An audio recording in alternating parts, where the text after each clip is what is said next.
Hi friends! Thanks for tuning in. If you like this video, please give it a like, comment below, and take a moment to subscribe to our channel. Chomedey is a vibrant district located in the southwestern part of Laval, Quebec. It is named after Paul Chomedey de Maisonneuve, the founder of Montreal. It was officially created in 1961 when 3 municipalities merged. In 1965, Chomedey became part of Laval. Chomedey's old city hall even served as the first city hall for Laval. Today, this district is a mix of residential, industrial, and commercial areas, making it one of Laval's busiest and most populous neighborhoods. One of the most remarkable things about Chomedey is its diversity. It's home to a large English-speaking population and many cultural communities, including Greeks, Armenians, Lebanese, and Portuguese.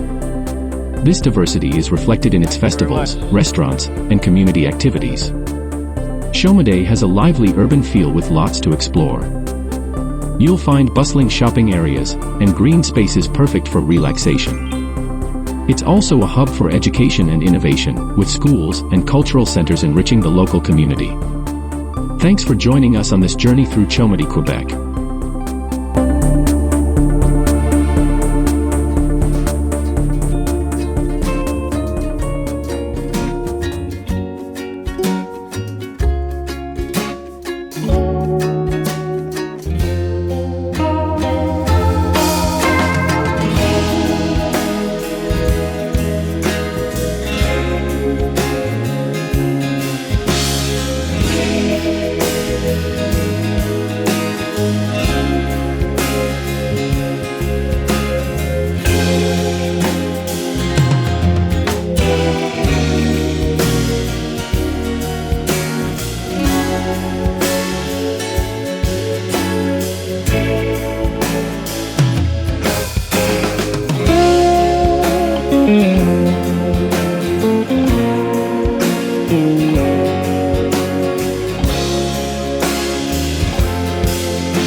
watching!